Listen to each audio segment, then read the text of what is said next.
Hi, besties. Hi, besties. Welcome back. You made it to episode 2. We made it to episode 2.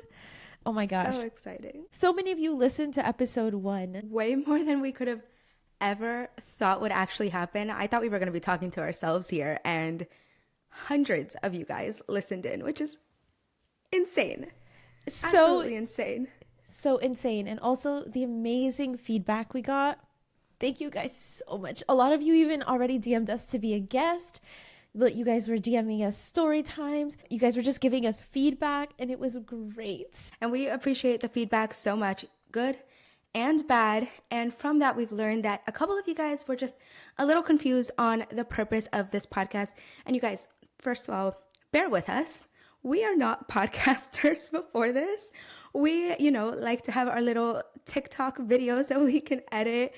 So this is our first time really talking to a microphone for a long time, and we're still going to be figuring it out as we go. But we just wanted to clear a couple things up. First one being is that this is not a Blog Snark centered podcast.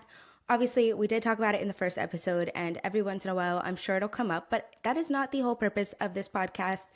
We essentially want to be able to come on here and talk about the ins and outs of the Orlando creator community and give our opinions on how this community works, what is happening in it, because we've obviously been integrated into the space now more than ever. So we just have thoughts. We also want to make it a safe space for anybody who has opinions on the Orlando content creator community. If you've experienced something, to be able to come in and either guests on our podcast and talk about their experience, or if you guys want to DM us or send us little story times, you guys can do that. We're going to be able to tell you the backgrounds of why some things happen, why some things are different than what you as a regular listener or viewer would expect.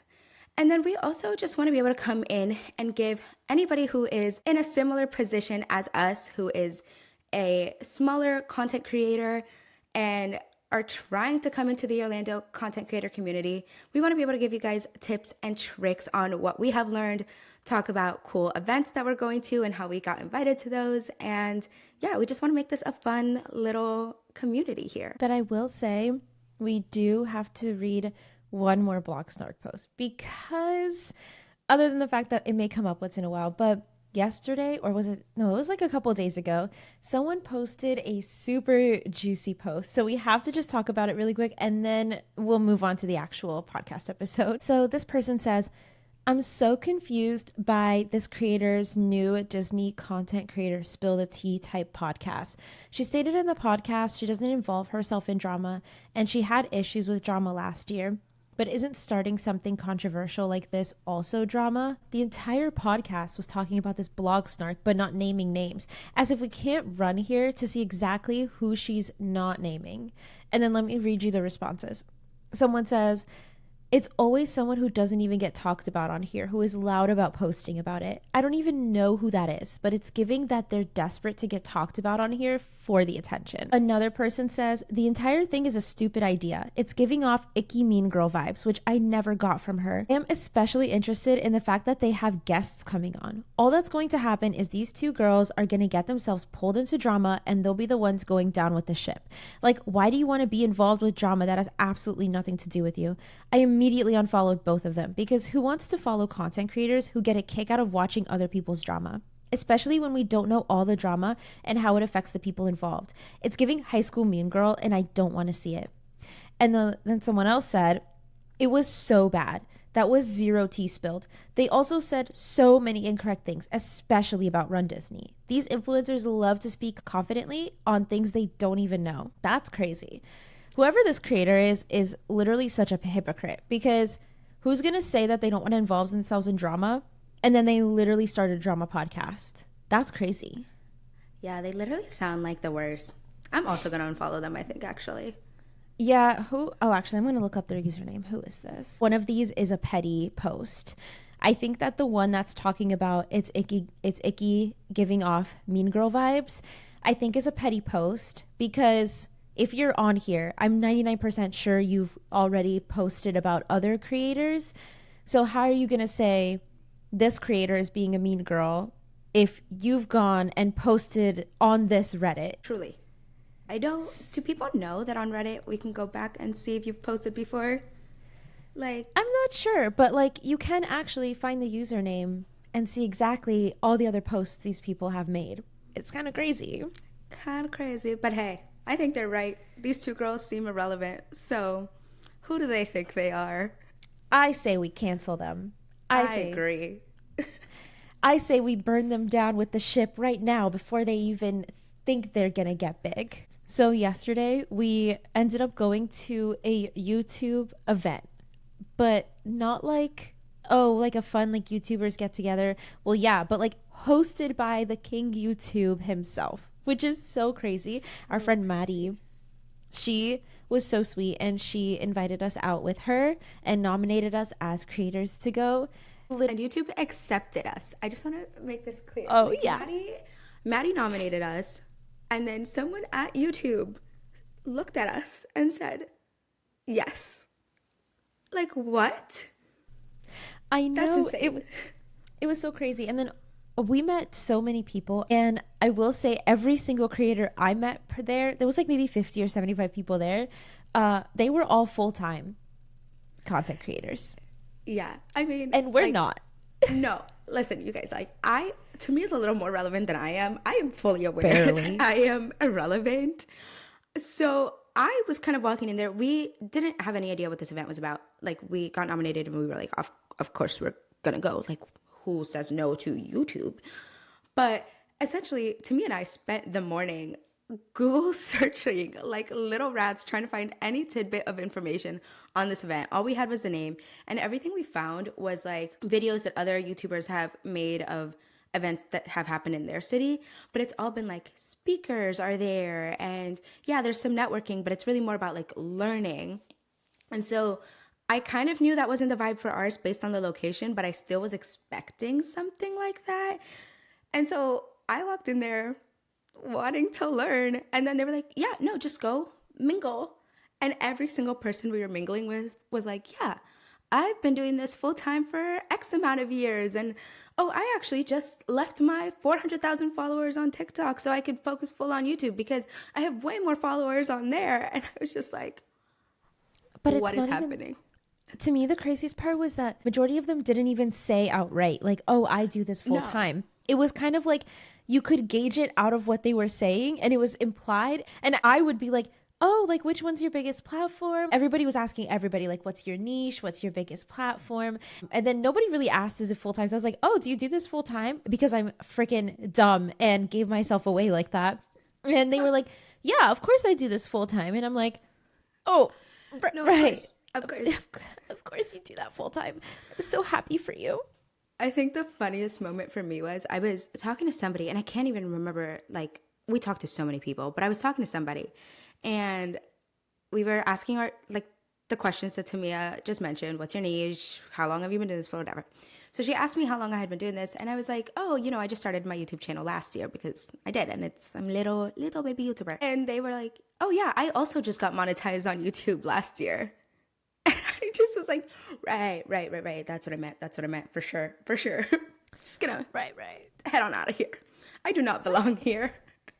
But it was so fun. Everyone was so stinking nice. Dude, so nice. Also, it was crazy because I feel like living in Orlando specifically, but also just being involved in the theme park content a lot. Every single person that I typically come across, all are content creators for theme parks or Right. Orlando stuff, or even your niche where it's like stuff to do around Orlando. But the amount of people we met that, okay, I met a music producer slash rapper. I met a cozy gamer, which I think I actually scared her. I didn't tell you this, but when she asked me what my niche was, I told her and then I asked her what her niche was. And she was like, oh, I do cozy gaming. And I literally was like, oh, I love cozy gaming because that's basically what I watch 24/7 is cozy gaming. And I love it Yeah. so much. She made a little shocked face and I was like, oh my God, I'm so sorry. Like I didn't mean to fangirl. I'm not fangirling. It's fine. Oh, and she's like, well, what's your Instagram? I'll follow you. And I was like, you'll follow me. Okay. Thank you. And by the way, we were also giving out each other's socials and stuff. And again, my thought process going into this was everybody's going to be in there. We're all going to be supportive and like, which everybody was. I thought the goal was everybody was going to go in there to try to boost each other up. We all have this one goal to be full-time content creators and we're all going to get there together. But instead we showed up and everybody already is a full-time content creator. And obviously everybody's still trying to grow and figure things out, of course. But I had a completely different mindset going in. So then when we were all sharing socials and like connecting to follow each other, everybody had a blue check mark or had like hundreds of thousands of followers. And I'm like over here like itty bitty little micro influencer. Hello, hi. I am so sorry to offend you with my very, very, very small platform. I shouldn't be breathing the same air as you. Like, I'm sorry. But no, everybody was so nice. There's a paintball niche. I don't know why I wouldn't think that that would be a niche, but it was. And that's so cool. Yeah. And everyone was so willing to help each other out and boost each other. I was talking to someone who was a movie producer. What? And at one point he was like, yeah, so I'm actually looking for someone to come make lifestyle content with me for my new movie up in, I think he said Boston or Salem or somewhere around there. And I was just like, oh yeah, that's awesome. Not thinking he meant me. Because again, I'm too small to be here. I'm thinking he's just talking out loud. So I'm like, yeah, no, that's such a cool thing. And then he was like, yeah, so I don't know if you'd be interested. I think I probably also scared him off.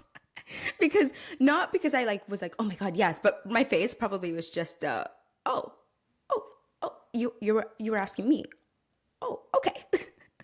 So anyways, I said, sure, maybe. So who knows, you guys might see me in a movie adjacent role eventually. Who knows? She's an actress now. Definitely not an actress. He did not say he needed an actor. And I'm very glad because it would not work. And then one lady we were talking to, she was like, well, we're all here, which means we've obviously been doing something right. And you and I are like, or our very successful friend nominated us to come. But it's cool. Yeah, but it's cool. But no, but it was really, really fun. Yeah. And I think on that same level of, again, everyone was so nice and welcoming. And everyone was also just giving each other tips too on like how to be a better content creator and how to grow on YouTube and how they did it. Because like Timea said, even though all of these people had some millions of subscribers and followers across all of their platforms, they are still looking to grow their own channels and they still don't know how to do that like in the perfect way. Obviously, they've done something right to get there, but they're all still trying to figure it out. So I know they were talking to us about the different things they did to grow, whether that was doing YouTube shorts. And there's a really cool platform that YouTube was also pushing called repurpose.io that a lot of them were using. You guys should check out repurpose.io because YouTube was pushing it for creators to use repurpose.io to basically feed your TikToks automatically, like it's automated. There is a free trial for like a week and it's limited, and I think it's $30 a month after that.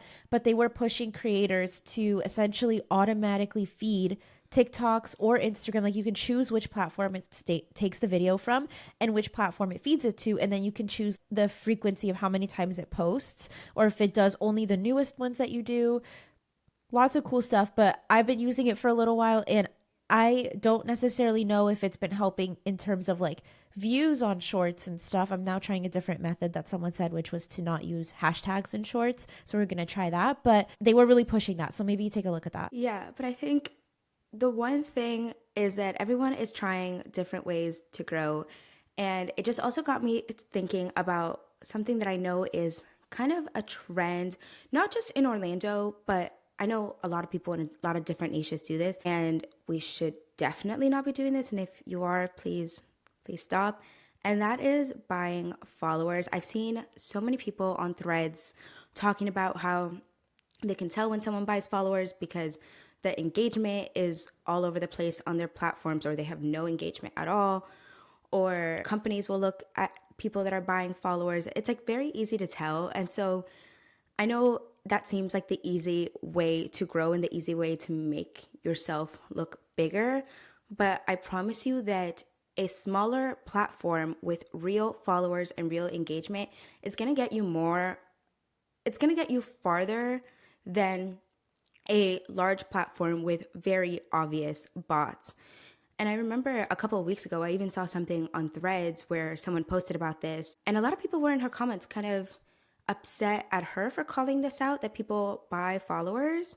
And at first I was a little confused because I 100% agree you should not do this. So I just moved on. And then I kept seeing the threads popping up.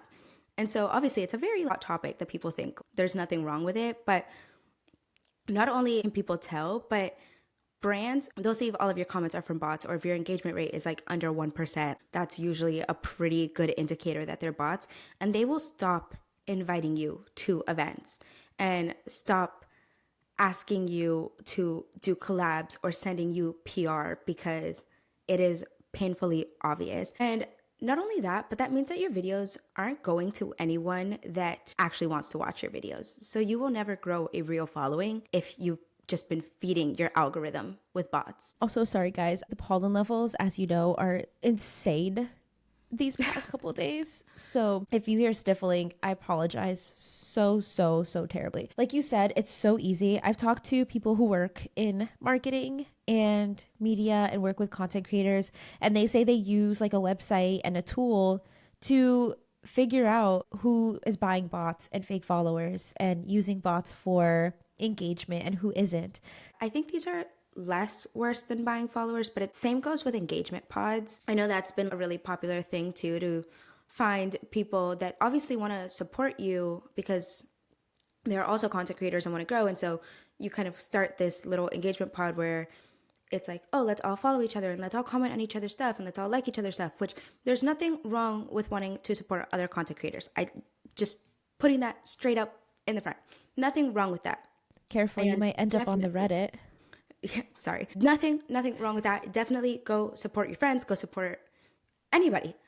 But what happens when you're in this like little group of people, especially if the group is not in your niche, one, again, your videos are going to get pushed out to people that are not looking for your video and your type of content. But two, I've also seen brands and like social media managers say that they have now started to also check to see if it is an engagement pod that somebody is in.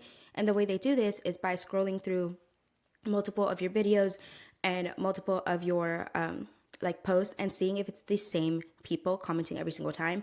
And not only if it's the same people, because obviously like I know my husband will like comment on my videos every single time, and like my mom does too. She like goes crazy in comments, but it's more to see if like the comments are real comments versus just like saying the same like awesome, love this. Just be careful with that. Obviously we want you guys to support each other, but just be careful is all I'm saying. And also, little tidbit I learned from a TikTok rep is that sometimes when you are in those engagement pods, even though it's real people, if they are constantly liking your stuff and commenting on your stuff in the very first second of your video, like you post it and they are right there, first to like, first to comment, first to share, first to save, TikTok will start actually thinking of those people as bots too. And your account will get red flagged, and you will notice that if you've seen like your overall views going down, engagement going down, once you stop those, people have told me that their views literally doubled or tripled. So if you have someone like my mom or my husband who like to go in and like all your stuff, just tell them to leave an hour or two before they start going in there. Just a little hot tip I learned. I wouldn't have just like thought of that, you know, randomly and been like, oh, this person just posted this post literally the second I opened up my For You page. Let me go comment, and be like, wait, let me wait a minute or two and then comment. Yeah, I don't know why these platforms want us to play a game to be able to be successful on it. It's so annoying. So annoying. But it's what you have to do. And listen, it works eventually once you start getting it right. I mean, we started getting invited out to things, and who thought that was going to happen? Oh my God, I have amazing news to share. So I got an email literally like 2 hours ago from Disney Springs.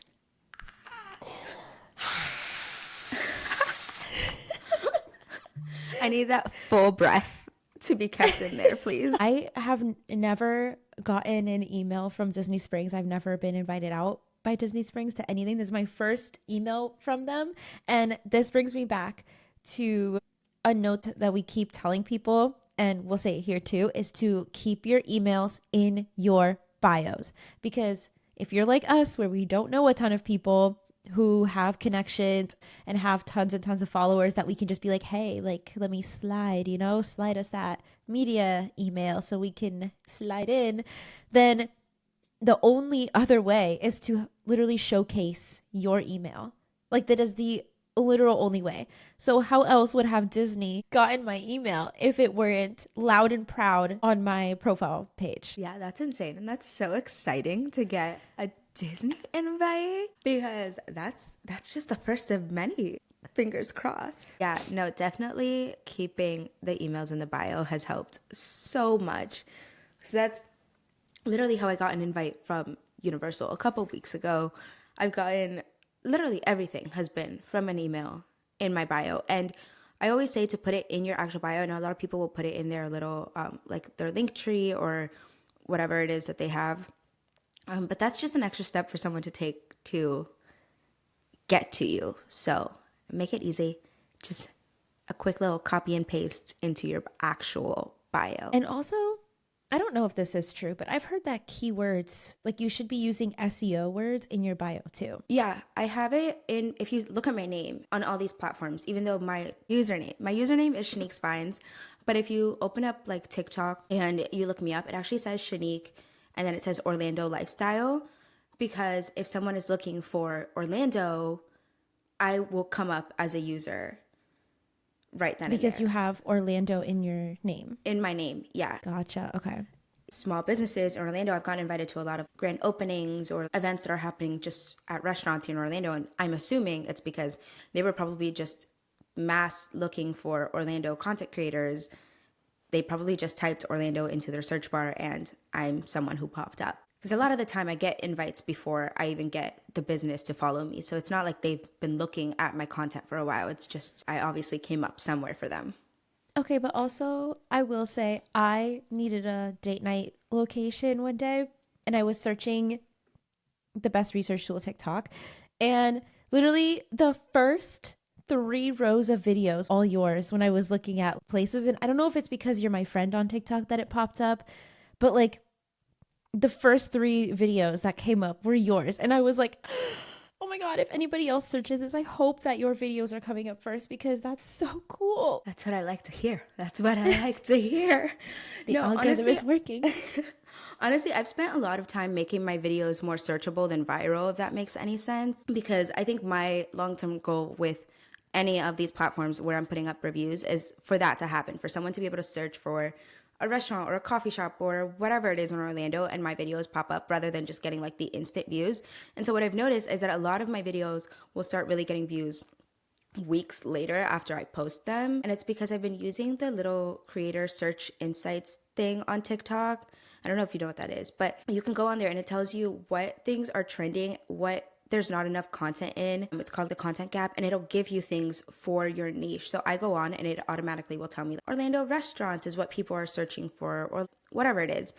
And then I obviously also try to put little SEO keywords in my description and stuff. And sometimes it works, sometimes it doesn't. A lot of my videos still flop. I'm not acting like I know what I'm doing here, but for the most part, every once in a while, they work. And then you can search things up in Orlando and I pop up, which is really cool. We just need to do that on Instagram and YouTube because TikTok is going away again. I know. I'm trying not to think about it. I'm trying not gonna cry. If we disappear from the face of the earth for the next week after TikTok goes away, you'll know why. Repurpose.io. She really coming in clutch. I wonder what people in the Orlando content creator community are thinking about when it comes to that. Like, once TikTok goes away, where's everyone going to go? Are we Probably all mass Instagram running and to YouTube. Instagram? Are we all mass running to YouTube? Yeah, but which I one? wish we would all run to YouTube, because I feel like know. YouTube is always end game. YouTube is always what everyone aspires to be at the end, because YouTube just treats their creators the best, I feel like, and you can make the most stable living off of YouTube. And also, from all the people we talked about at that party, majority, well, I won't say everyone, but majority people did say that they liked the community on YouTube the most out of the communities on all 3 platforms, because they felt like they were the most friendly and the most loyal community. I think my only thing with YouTube, and like I agree, I love YouTube and I love that platform in general more than I like Instagram. Sorry, Instagram, if you're listening. But I think the thing with YouTube is that it just takes so much more effort. I mean, outside of shorts, like if you want to do the long form content, it just takes so much more time to edit. But it's so sad because I like my long form videos a lot. I am my biggest fan. I will go back and rewatch them like 10 times. So if you see a video on my platform with only 10 views, yeah, those were all me 100% of the time. But I love them, but it just takes so long to do. Yeah, but you put in the work and you get a much better reward, no? That's true. That's true. So last week, I saw a post that another creator made about an event that they went to that they didn't have necessarily the best time, and actually went and just bashed the whole event, which I'm like, ooh, I'm all here for this, because if there's an event that's bad and, you know, it's not getting a good rep, but all you hear are good things about it, I want to know what happened. Like, what went wrong? Right. But as I was watching the video, a lot of the things that the person was saying was for an event that I had gone to, and I didn't have the same experience. I was like, oh my gosh, like what happened? Oh no. And it's crazy that the event that we went to, we had such a good time. This other creator had gone to and had an absolute literal opposite time. I will say some of the things that she said I don't necessarily agree with because I didn't have the same experience. So I just don't know if she was timing things differently, or maybe we missed it or something. You know, could be the case. But there was some stuff that she was saying that I disagree with. There was a moment in her video and in some of her responses and comments that made it sound like she was saying that all the other people who post about this event were lying. But her opinion was factual and true and honest, because she was expressing that she had a horrible time, which I don't think is completely fair, because I know a lot of people who are completely truthful and honest. And if they have a really good time, they'll express they had a really good time. And then in that video, they might mention like the bad things that even happened. Or they might be like, oh, this was like an inconvenience, but it wasn't the end of the world. Or they might say that this whole thing was, you know, it sucked, like this girl's video. But it kind of sounded just a teensy little bit like she was saying other people are not honest, and that rubbed me the wrong way. Yeah, same here, because I know there's a lot of content creators who, when they do have a bad experience, they just won't post about it because they don't want to go and bash like the business or the event, especially if it's something like this where a lot of people love it. She didn't outright say it, but it was kind of like insinuated that anyone who posted a positive experience wasn't fully honest about it, I think is really unfair. Should some content creators maybe post the like negative side of things a little bit more? Sure. I know for me personally, whenever I go to like a restaurant and I don't like one of the items that I tried, or I just don't think it was worth the money or something, like I will say that on my account, but I know a lot of people just don't want to put any negativity on their feed. So could there be a little bit more, I don't want to say honesty because they're not lying, just a little bit more of like the differing opinions on social media? Sure. But I also think it's unfair to say that just because you were willing to post your negative experience, that other people who have had really positive experiences were not honest. I also will say that some parts of the video I think were a little unfair to the event, because some of the things that she found to be a negative and like ruined her experience for the night, like it wasn't their fault. Essentially, it was more of like the venue's responsibility. So I think to say that the event is marketing it wrong, or they're trying to make it seem like it's much better than it is, when it isn't up to them. They're kind of just a host. They're not the people who are putting the food or the activities. They're just kind of a venue for you to be able to like go to this. So I think saying that because the things that the venue did wrong are the event's fault, I don't think that's fully fair. Especially because, again, Timea and I did go to this event on the same night that she did, I believe. And we had a great time. And honestly, besides the small things that we pointed out in our videos, I don't think it was a bad event at all. And I would go again, and I would tell people to go again. And I would tell my parents. yeah, I have told my sister to go with me one day to one of those. So I just don't think it was fully fair. I will say she did say in her comments, and I'm happy that at least she admitted that she should have maybe done some more planning. People have been responding with all of their positive experiences with this event. She responds saying like, "Oh wow, like I should have you be my tour guide next time or whatever," which I think is good for her to admit that, okay, like I didn't do any research or planning beforehand. And maybe she did, but maybe she's saying like maybe it wasn't enough, or maybe she didn't get as good of an understanding through her research. But I do think that it's just important to know that when you go to events and theme parks in general, you always need to do research and planning. I literally did like 3 days worth of research before going, 4 days worth of research. I was watching the Pew2's YouTube videos. I was watching Instagram reels, TikTok videos. I was reading at blogs on like how literally every single aspect of this event works, because it's a big event, to make sure We had a that list of things we wanted to do. we had a list of things we wanted to do. I'm happy that at least she's like aware that she should have planned her night better, and hopefully she gives it another try, because the event is great. And if you do your research and you kind of plan out a bit, the event is amazing. But it just rubbed me like a little bit the wrong way. Yeah. But speaking of opinions, I will say one of the hardest things I struggle with like rating, let me just make this clear. I don't struggle with giving my honest opinion, because if something is trash, I will tell you it's trash, always and forever. But I will say the biggest struggle, I think, is rating theme park food, because I go between having a standard of just like, okay, this is theme park food. I need to have like my scale 1 through 10 needs to be scaled for theme park food, right?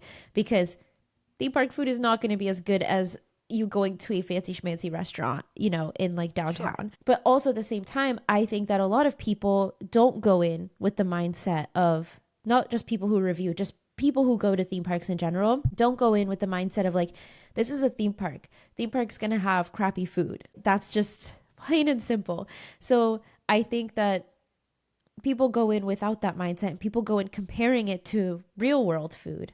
And then I'm like, okay, do I compare it to real world food? Do I compare this to outside food, like really, really good food, like just food that I've had in general in my entire lifetime? Or do I constrict it down to just, okay, theme park food?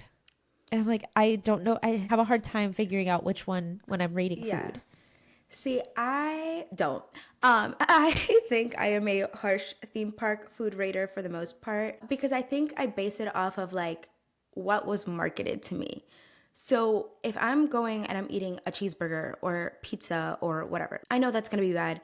You didn't tell me it was going to be good. So who am I to compare this theme park pizza that has been frozen in the back for 10 days to the pizza I ate in Italy when I was like 15? Obviously not. I'll tell you it's bad, but like we expected it to be bad, right? But if I'm going to something like Epcot for Food and Wine Festival, it is an entire festival centered around food and wine. If I'm going around to the different booths and the food is trash, the food is trash, especially for the prices, because you are selling me this tiny, tiny little macaroon for $10. And it tastes like plastic. So I will tell you that. And also the restaurants too. I know some people are like, well, it's a theme park restaurant, but like, I don't care if it's a theme park restaurant. If it's meant to be a sit down restaurant, a nicer restaurant, then you are getting rated as if you are a sit down restaurant, a nicer restaurant, especially when they add that theme park tax to it, and every single plate is $10 more than I would ever want to pay for it. So I will be harsh on those. I do think too, most of the time I base, when I like don't know which direction to go, I'll just base it off price. And I'm like, okay, is this what I got worth the $6? Because then in that way, I'm not like, okay, theme park scale versus regular scale versus this and that. I'm just like, okay, this plate was $32. Was it worth $32? Yes or no? You know? Like when we went to, where did we go to? We went to the new Poly restaurant. Yeah, the new restaurant. Yeah, at the Polynesian Hotel at Disney. We went there and there was a plate. And what was that? Was it beef or pork? I don't remember, but it's like their big one. It was a pretty big portion, and it had like an egg on top, and it had fried rice, literally crispy fried rice. Really quick, so I can tell you the name of it. Okay, but this plate, the Loco Moco, that's what it was. Okay, yeah. So this plate was like $32. It was pretty It was expensive. I above, don't remember the exact price, but it was a big, I think it was it above was a 30. hefty price, yeah. And And it's not a shareable. I don't think they market it as a shareable plate. Do they? I can't remember. Let actually, me I don't know. I That was I actually post a the while video ago. and I forget. The same. When it gets wiped. But the point is that that plate was pretty hefty. And I was expecting a lot because this restaurant was like brand new. And the way it was marketed, like Shanique was saying, Okay, so it is not marketed for it to be two people. It is just a regular plate. It is $33. It's called the short rib loco moco, and that's like the one that they have at the very tippity top of their menu. So it's what they expect to be like their big, not big as in like size, but their main their bestseller. plate, bestseller, best tasting. Yeah, So Shanique and I had it. And while the meat was definitely very soft, in my super tender. opinion, yeah, super tender, I liked it. I didn't think there was much wrong with it. I personally would have added, like, I had things I would have changed or added, but that's obviously very subjective. But I don't think I would ever pay $32. For yeah, It was no, not life changing. It was not Remy doing the whatever grape and cheese and strawberry, grape and strawberry, whatever he does puts together. It was not that moment. no. I think I said this in my video too. I just felt like I was missing something. And yeah, when I have to sit there thinking, I wish I had something else, and I'm paying 30, I don't feel like that's worth it. Yeah, But I know or there's people that loved it though, so okay, and another taste one, is subjective. it's so subjective, which is why it's hard to, you have to find a person who you start noticing has the same, Taste if is you. they taste something and then you taste it and you agree with their opinion, you start following that person and watching that person for their reviews. Because other than that, everybody has different taste buds. But one that I'm really shocked about is Cake Bake. I know so many people who have gone back like 6, 7, 8, 9 times. And Yeah. while I thought it was good, I don't Yeah. think it was worth the price tag at all. Here's my thing with Cake Bake. Now have a conflicting opinion on Cake Bake than when we first went. Because I agree with you. I think the price is a little too high. I think the price is a little too high. I think what you ordered, which was essentially a mac and cheese, it was like a cheesy pasta. I don't think that's worth the price. I don't think anyone should ever pay for that. It was good. Don't get me wrong. Like the flavor was there. It was essentially mac and cheese for, It was I forgot what the price was, but gourmet mac and cheese. yeah, I forgot what the price was, but I just remember being like, no. And I remember, like, I thought my drink was really good, but again, the price just wasn't there. But what I ate, which again, I still think is expensive, but I ate they have like a gumbo there. I'm not gonna lie, I've been thinking about it. I said to Have you Nathan the other really? day, yeah, I said to Nathan the other day, I was like, dang, I really kind of want that. Was So it that good? it, it's not that it was like crazy, blow your mind, amazing. But I just, the hot sauce that they give you to like sprinkle on top of it, for some reason, that tiny little flavor has just stuck in my head. And now I want it. Okay, well, see, that's a good meal then. It was a good meal. I still think it was expensive. Don't get me wrong. And like, Yeah. for the most part, I would only ever go there if it was like a special Yeah. occasion. Besides, like, You say that as you're thinking, and now you're like, I besides, want to I go know, I'm back. like, I know, I'm like, I want to go back. Besides that one little thing, like I would go for special occasions. I would go for like a birthday or like an anniversary or whatever. Like I think it's a cute restaurant for those things. And I'm talking purely on the dinner. We haven't tried their brunch, breakfast, any of that. We should try their brunch. We should to see if like it's a different vibe because I do see a lot of people going in the morning time. So I wonder if For it's just like, brunches. yeah, I wonder if it's just like a different like vibe there in the I morning. So wonder we if should go it's, try it for that. yeah, I wonder if it's better than their dinners, and that's why people go in the mornings. Maybe. Another place, like now we're just going on tangents, but another place that I really want to try is the Crystal Palace because I want to try the churro freaking waffles. Do you know what I'm talking about? I have also mixed opinions about this. It's like a super, like $3 or $4 sign, all you can eat buffet style brunch breakfast place inside of Magic Kingdom, and it's character breakfast, which makes the $3 4 sign plus the buffet. So she's like hefty priced, but the way I just want to just bite the bullet one day and just try it because it looks mean, so good. I do want to try the Crystal Palace in general. I know a very unpopular opinion on Disney churros. I don't think the churros, I know people say that the Disney World churros suck, and I do agree that the Disneyland ones are better. I don't think the ones that they sell at the cart are that bad. I actually kind of like them. But To make this a is what point, Shanique likes stale churros. no, I don't. I'm You just actually have to do it. so harsh on a lot of churros. But there's a churro spot at Disney that a lot of people really love. Really, The No really No love. Lounge. And I know we went to go try it, and I hikey hated them. And so I don't really have a lot of I don't. hope I'm for confused. Crystal Like, why? Palace.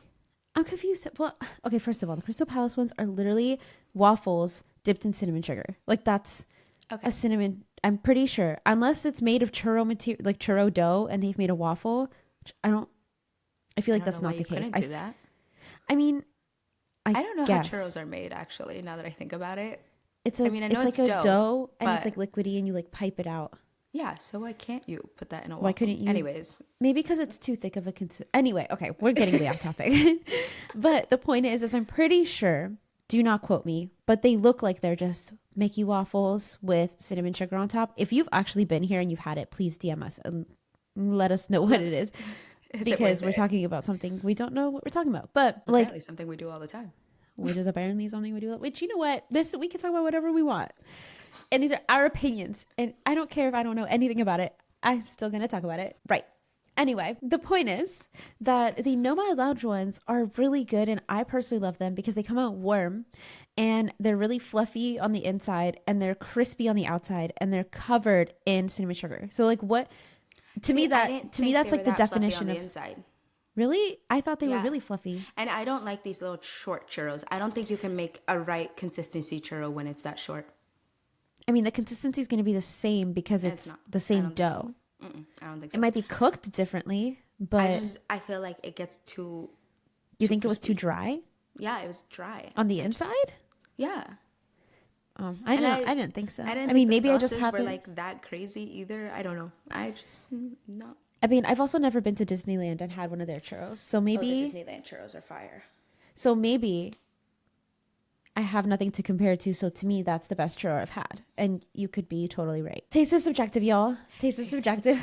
But I will say, if you ever tell me to try something, and it's got like the only seasoning on it is salt, I will come for you. And that's coming from someone with 5 million allergies who can't even taste half the things that people should be trying. I like my spices. Give me spices with the side of the meal, and I'll be happy. Yeah, food is definitely subjective, but I feel like we've been talking for 1,000 million years on random things today. I feel like we just went off a cliff on tangents here. We really did. We really just flew off it.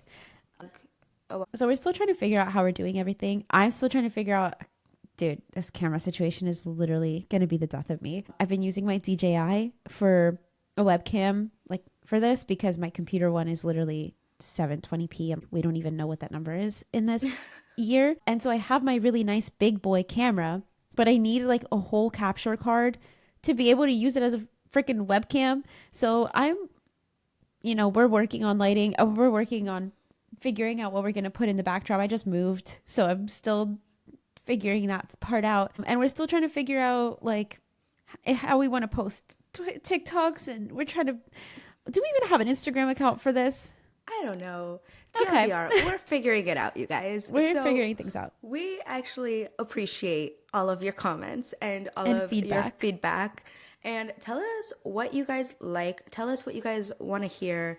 Tell us what you guys want to know. Tell us if you guys know something about anything in Orlando. Like, just talk at us, honestly, because we are reading all the comments and we're learning as we go and we're growing with you guys. So we appreciate you guys. We love you so, so, so much. Thank you so much for listening. We hope you had a wonderful little cozy time driving or working out or doing whatever. And we'll talk next week, besties.